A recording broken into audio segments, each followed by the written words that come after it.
Good morning to all of you. Once again, we are going to discuss a very important issue of history, and especially it is related to the upcoming examination of BA third year, BA first year, and BA second year. But today we will discuss only about BA third year examination and about the important questions of second paper. As you know that the name of that paper is concept and currents in history, that is especially related to the historiography. आज का जो हम लोग का second paper Allahabad university का जो upcoming exam आपका 1 अप्रैल को प्रस्तावित है, प्रपोज्ड है, उसमें बीए थर्ड ईयर के सेकेंड पेपर की अभी चर्चा करेंगे। इसके आगे फिर हम लोग BA first first paper and third paper की भी चर्चा करेंगे।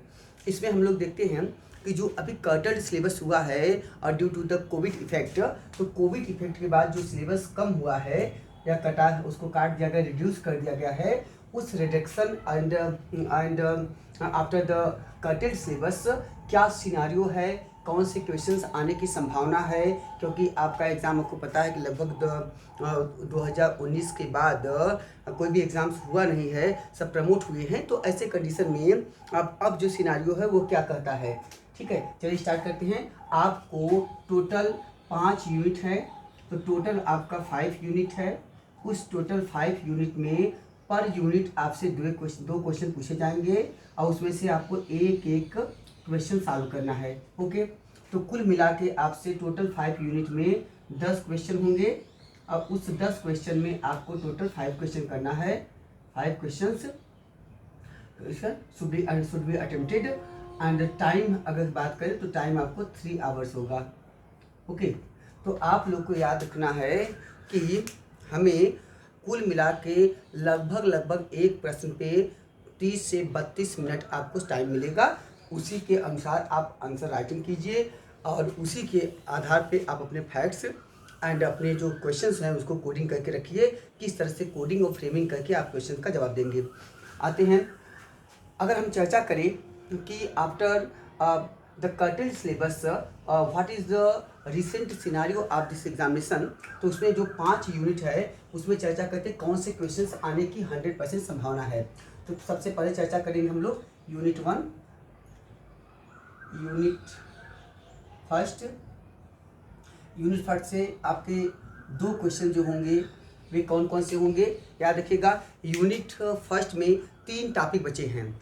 First is objectivity in history, second is आपका nature of history and third is science is history, science और आर्ट। तो इसमें 2 क्वेश्चन आप अच्छे से पढ़ लीजिएगा, क्योंकि नेचर ऑफ हिस्ट्री जो है वह आपको लिखने में थोड़ा सा लेंदी भी ज़्यादा है और ठीक है, उसमें बहुत सारे अप्रोचेज ध्यान देना पड़ेगा। लेकिन 2 अन्य महत्वपूर्ण क्वेश्चन हैं। एक तो आपका बड़ा अच्छा क्वेश्चन है ऑब्जेक्टिविटी इन हिस्ट्री, इतिहास में वस्तुनिष्ठता।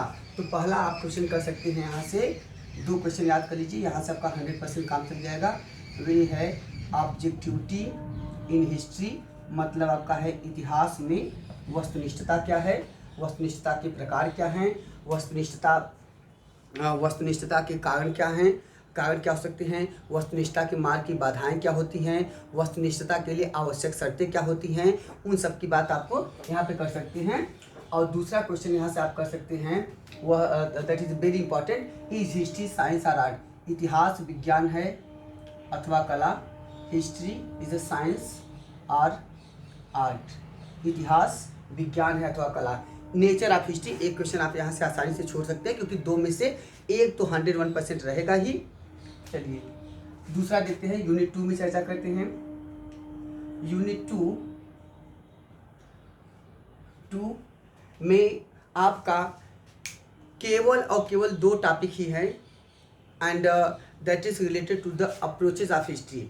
जो अप्रोचेज ऑफ हिस्ट्री है उसमें एक आपका है Marxist approach of history and second is the nationalist approach of history. तो इन दोनों में से दोनों 101% रहेंगे। आप कोई भी एक बेहतरीन तैयार कर सकते हैं। तो पहला आपका हो जाएगा मार्क्सिस्ट अप्रोच ऑफ हिस्ट्री, इतिहास का मार्क्सवादी दृष्टिकोण, मार्क्सिस्ट अप्रोच ऑफ हिस्ट्री। याद रखिएगा, यह मार्क्सिस्ट अप्रोच ऑफ हिस्ट्री है, यह मार्क्सिस्ट फिलॉसफी ऑफ हिस्ट्री नहीं है। अभी हम तो यूनिट 3 में आपका जो है वो है मार्क्सिस्ट फिलॉसफी, ठीक है। तो अभी मार्क्सिस्ट फिलॉसफी बाद आगे चर्चा करेंगे। ये आपका है मार्क्सिस्ट अप्रोच ऑफ हिस्ट्री। ये आपको लिखना है मार्क्सवादी इतिहास लेखन, मार्क्सवादी इतिहास लेखन और भारत के संदर्भ में दृष्टिकोण, इसकी प्रासंगिकता और कौन से महत्वपूर्ण इतिहासकार हैं, इनकी चर्चा आप लोग यहाँ कीजिएगा। हमने आपको यहाँ से वीडियो भी इसका दिया है। अगर आपको इसका PDF मटेरियल चाहिए तो आप लोग हमको मैसेज कीजिएगा या आप हमारे टेलीग्राम चैनल पे आ जाइएगा। आपका वो लिंक है हिस्ट्री विथ आनंद पांडे, ये आपका टेलीग्राम लिंक है। यहाँ से आप आ जाइएगा तो हम आपको शेयर कर देंगे, ठीक। आगे देखते हैं। तो आपका मार्क्सिस्ट अप्रोच ऑफ हिस्ट्री यहाँ लिखिएगा। सेकंड क्वेश्चन जो आपका है यहाँ पे है नेशनलिस्ट अप्रोच ऑफ हिस्ट्री। दो में से कोई भी आप एक तैयार कर लीजिए। नेशनलिस्ट अप्रोच ऑफ हिस्ट्री, ये दोनों 100% रहेंगे, कोई भी एक कर सकते हैं। लेकिन अगर कंटेंट की बात करें तो बेहतरीन कंटेंट तो आपको मार्क्सिस्ट अप्रोच ऑफ हिस्ट्री में ज़रूर मिलेगा। और आपका सामान्य जो क्वेश्चन है वो आपका है nationalist approach of history. Unit 3 की अगर चर्चा करें तो यूनिट 3 में आपके 3 टॉपिक हैं। हम आपको कर्टल सिलेबस से बात कर रहे हैं तो एकदम ऑथेंटिक है। यूनिट 3 में 3 सेक्शन है, 2 क्वेश्चन आप पढ़ लीजिए केवल। इसमें 3 है, आपका है टॉयनबीज फिलॉसफी ऑफ हिस्ट्री, दूसरा है Marxist philosophy of history and third one is Hegelian philosophy of history, Hegel का। तो इसमें हीगल हैं, मार्क्स हैं और टॉयनबी हैं। तो इनमें से आप किसी को भी 2 को पढ़ लीजिए। तो आप अगर चाहें तो एक तो आप पढ़ सकते हैं, चूँकि यहाँ देखिए मार्क्सिस्ट अप्रोच ऑफ हिस्ट्री यहाँ पे 101% रहेगा ही। तो अगर आप चाहें तो मार्क्स को ही अच्छे से तैयार कर लीजिए। यहाँ पे मार्क्सिस्ट फिलॉसफी ऑफ हिस्ट्री लिख दीजिएगा। मार्क्सिस्ट फिलॉसफी ऑफ हिस्ट्री में क्या लिखना है, आपको लिखना है कि मार्क्स का ऐतिहासिक दृष्टिकोण क्या है, मार्क्स इतिहास को क्या मानते हैं, इतिहास या समाज क्या है, उसमें परिवर्तन क्यों होते हैं, परिवर्तन के माध्यम क्या हैं, मोड ऑफ प्रोडक्शन मार्क्स का क्या है, उत्पादन पद्धति एशियन मोड ऑफ प्रोडक्शन क्या है, उसके बाद थियरी ऑफ स्टेट 2-4 लाइन बता दीजिए। और उसके बाद बता दीजिए कि मार्क्स ने इतिहास की व्याख्या भौतिकवादी तत्वों पे आधार पर किया है, तो वह मटेरियलिज्म क्या है, मटेरियलिस्टिक अप्रोच क्या है उनका, तो आप बता दीजिए भौतिकवाद क्या होते हैं। उसके बाद आप बता सकते हैं कि जो मार्क्स का ऐतिहासिक भौतिकवाद है, हाँ, तो इनका हिस्टोरिकल मटेरियलिज्म है वो क्या है, उसमें डायलेक्टिक मटेरियलिज्म क्या है और वर्ग संघर्ष क्लास स्ट्रगल। तो चूंकि मार्क्स में क्या है, मार्क्स का जो आपका फिलॉसफी ऑफ हिस्ट्री है इसमें आपको वर्ग संघर्ष का क्लास स्ट्रगल भी पढ़ना पड़ सकता है।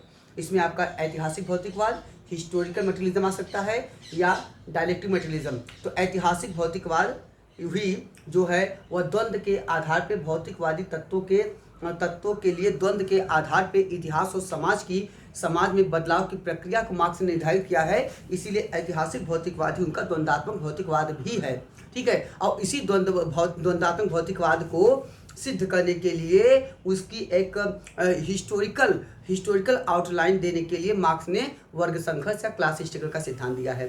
तो ये क्लास स्ट्रगल अलग से भी आ सकता है और सबके साथ आ सकता है। तो थोड़ा सा लेंदी जरूर है ये क्वेश्चन, है तो बेहतरीन। तो आप चाहे तो 2 क्वेश्चन यहाँ से अलग भी पढ़ सकते हैं। एक आपका है, पढ़ लीजिए आप टॉयनबीज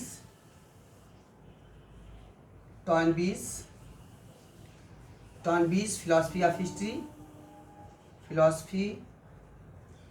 हिस्ट्री। तो टॉयनबी का पढ़ेंगे तो आपको केवल टॉयनबी पढ़ना पड़ेगा। टॉयनबी हैं इंग्लैंड के इतिहासकार हैं, इन्होंने किताब लिखी है हिस्ट्री ऑफ हिस्ट्री। बता दीजिए इनका दृष्टिकोण क्या है। इन्होंने इतिहास में कंस्ट्रक्टिव माइनॉरिटी और जो प्रोलेटेरिएट मेजोरिटी का सिद्धांत दिया है, जिसे आप कहते हैं अल्पसंख्यक संरचनात्मक अल्पसंख्या, और जिसे आप कहते हैं आपका सर्वहारा बहुसंख्या का सिद्धांत। हमने टॉयनबी पे आपको वीडियो भी दिया है, आप चाहेंगे तो हम आपको PDF भी दे देंगे, ठीक है। तो टॉयनबी बेहतरीन है आपके लिए, ओके। दूसरा क्वेश्चन अगर आप चाहें तो सिंपल है कि आप हीगल को पढ़ लीजिए। वहाँ पे है आपका कि हीगल का द्वंद्वात्मक आदर्शवाद है, जिसे आप कहते हैं डायलेक्टिक आइडियलिज्म ऑफ हीगल। तो हीगल की फिलॉसफी ऑफ हिस्ट्री पढ़ सकते हैं। तो चाहे हीगल को पढ़िए या तो अगर मार्क्स को यहाँ पढ़े तो मार्क्स को ही अच्छे से पढ़ लीजिए। इस बार मार्क्सिस्ट फिलॉसफी ऑफ हिस्ट्री पढ़ लीजिए, एक टॉयनबी पढ़ लीजिए, एक पढ़ लीजिए आपका Marxist philosophy of history. Marxist philosophy of history जो भी क्वेश्चन चाहिए आप हमको बता दीजिएगा, हम आपको PDF दे देंगे। ऑफ हिस्ट्री कर दीजिएगा। याद रखिएगा इस बार फिलॉसफी ऑफ हिस्ट्री है और दूसरा वाला अप्रोच ऑफ हिस्ट्री है। तो इस बार यहाँ जो लिखना होगा, क्या लिखना होगा आपको, इसमें आप लिख दीजिए, क्या क्या दिखा दीजिएगा मार्क्स का mode of production. Mode of production का सिद्धांत क्या है, हम इसके पहले एक वीडियो भी बना देंगे आपके लिए। दूसरा आप यहाँ पे दर्शा सकते हैं, बता दीजिएगा कि मोड ऑफ प्रोडक्शन उत्पादन पद्धति का सिद्धांत और एशियन मोड ऑफ प्रोडक्शन। दूसरा आप बता दीजिएगा surplus value, theory of surplus value या एडिशनल वैल्यू, अतिरिक्त मूल्य का सिद्धांत। तीसरा बता दीजिएगा आपका मटेरियलिस्टिक थियरी मार्क्स का, भौतिकवादी सिद्धांत। तो आपका हो जाएगा मार्क्स का मटेरियलिज्म क्या है और इसकी व्याख्या ऐतिहासिक किया है, तो इसे कहते हैं हिस्टोरिकल मटेरियलिज्म। हिस्टोरिकल मटेरियलिज्म, इस हिस्टोरिकल मटेरियलिज्म को मार्क्स ने डायलेक्टिज्म के माध्यम से दर्शाया है, द्वंद्व के लिए दर्शाया है, द्वंद्वात्मक पद्धति से संघर्ष के माध्यम से दर्शाया है, तो इसी को कहते हैं डायलेक्टिक मटेरियलिज्म। डायलेक्टिक मटेरियलिज्म कहते हैं। और इस डायलेक्टिक मटेरियलिज्म की प्रक्रिया को सिद्ध करने के लिए मार्क्स ने क्लास हिस्टोरिकल का सिद्धांत दिया है। Class historical, theory of class historical, ठीक है, थियरी ऑफ क्लास हिस्टोरिकल। तो इसी के अंतर्गत आ जाएगा क्या, आपका क्लास हिस्टोरिकल।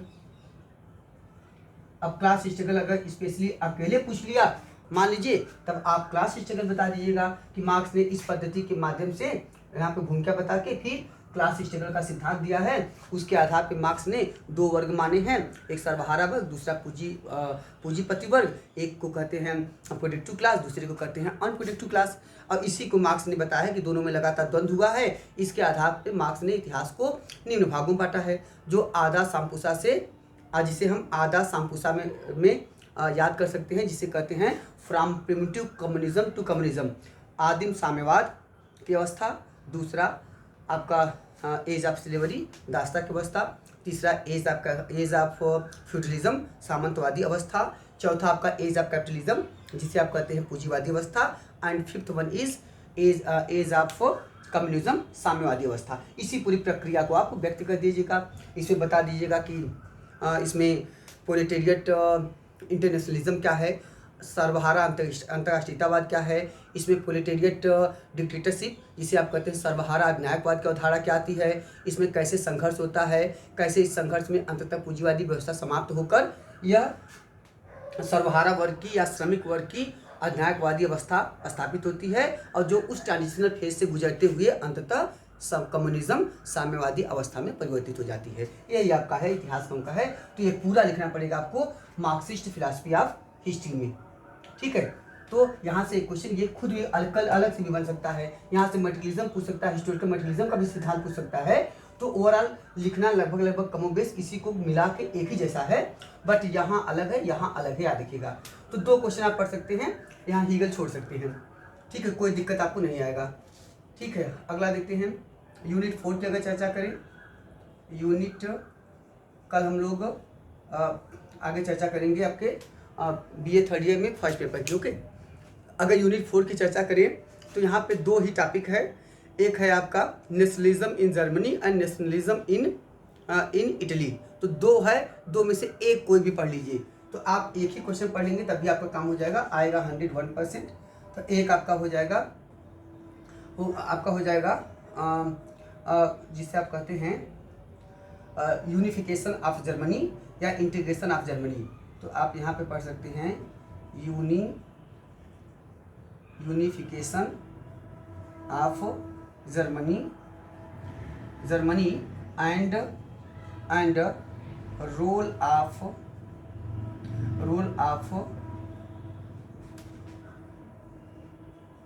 ऑफ बिस्मार्क, ठीक है। तो आप यहाँ पे बिस्मार्क और जर्मनी को आप यहाँ पे पढ़ सकते हैं, याद रखिएगा।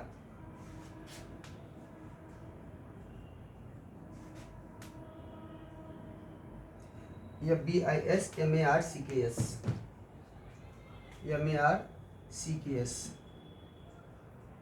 ओके, बिस्मार्क्स, ठीक। तो आप यहाँ पे इनको देख सकते हैं, एक ही क्वेश्चन से आपका काम चल जाएगा। अगर जिसको मान लीजिए ये नहीं तैयार है तो आप इटली का पढ़ लीजिए, यूनिफिकेशन ऑफ इटली। तो दूसरा क्वेश्चन आप कर दीजिएगा यूनिफिकेशन ऑफ इटली, कोई दिक्कत नहीं है। तो आपका ये भी क्वेश्चन दोनों में से एक कोई भी याद कर लीजिए जो आपको इंटरेस्टेड लगे, ठीक है। और लास्ट यूनिट की बात करें तो 5th यूनिट जो आपका है जिसे कहते हैं आपका वह है आपका इम्पीरियलिज्म एंड कोलोनिज्म, साम्राज्यवाद और उपनिवेशवाद है उसमें। तो एक क्वेश्चन आ सकता है साम्राज्यवाद और उपनिवेशवाद के उदाहरण स्पष्ट कीजिए, या साम्राज्यवाद की विभिन्न प्रक्रियाओं का उल्लेख कीजिए। और इसमें 2 मेन टॉपिक हैं, वह है एक आपका वर्ल्ड वार सेकेंड और सेकेंड है आपका है रशियन रिवोल्यूशन। तो आपको 2 क्वेश्चन या तो याद कर लीजिए रशियन रिवोल्यूशन और दूसरा याद कर लीजिए आप वर्ल्ड वार सेकेंड। तो इसमें जो आपका यूनिट 5th में होगा, यूनिट 5th में जो होगा उसमें क्या पढ़िएगा, उसमें पढ़ लीजिएगा question 1 causes and consequences of second world war. तो इसमें पढ़ लीजिएगा आपका कि सेकेंड वर्ल्ड वार पढ़ लीजिएगा, जिसमें आप हो जाएगा इसका हो जाएगा काजेस एंड कॉन्सिक्वेंसेस, इसका हो जाएगा कारण और परिणाम, द्वितीय विश्व युद्ध के कारण और परिणाम। और दूसरा क्वेश्चन इसमें 100% आएगा, वो आएगा कि राइट अ नोट, आ सकता है कि write detailed note throw light on the Russian revolution. तो हो जाएगा write note on the Russian revolution. तो ये पढ़ लीजिएगा Russian revolution,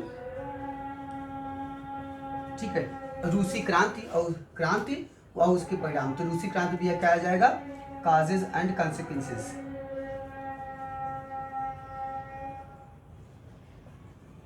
causes and consequences, ठीक है। यहाँ पे आप रूस को भी देख सकते हैं और इसको, ठीक है। तो आपका ये जो है यही आपके क्वेश्चन पढ़ने हैं। तो इसमें से अगर आपको एक क्वेश्चन के हिसाब से भी अगर अपने को हाईलाइट करेंगे तो आपका आराम से हो सकता है। तो थोड़ा सा आप इसको बढ़िया इसका आप क्या कीजिए, इसका फ्रेमिंग कर लीजिए और उस फ्रेमिंग को अच्छे से याद कर लीजिए। इसमें कौन कौन से आप तथ्य डालेंगे, कौन से फैक्ट्स डालेंगे, उनको अच्छे से लिख लीजिए। और जो भी आपको इसका मटेरियल चाहिए तो आप हमारे टेलीग्राम चैनल पे भी आके हमसे आप ले सकते हैं। ओके, तो आई होप आप लोग को समझ में आया होगा काफ़ी कुछ इसमें, ठीक है। तो काफ़ी इसको इम्पैक्टफुल लिखिए, अच्छा लिखिए, कम शब्दों में और हिस्टोरिकल फैक्ट के साथ लिखिए। Okay, thank you to all of you. कल हम लोग आगे चर्चा करेंगे और कल हम लोग इसी में चर्चा करेंगे कि फर्स्ट पेपर में कौन से इंपॉर्टेंट क्वेश्चन यूनिट वाइज हो सकते हैं। Okay, thank you to all of you once again.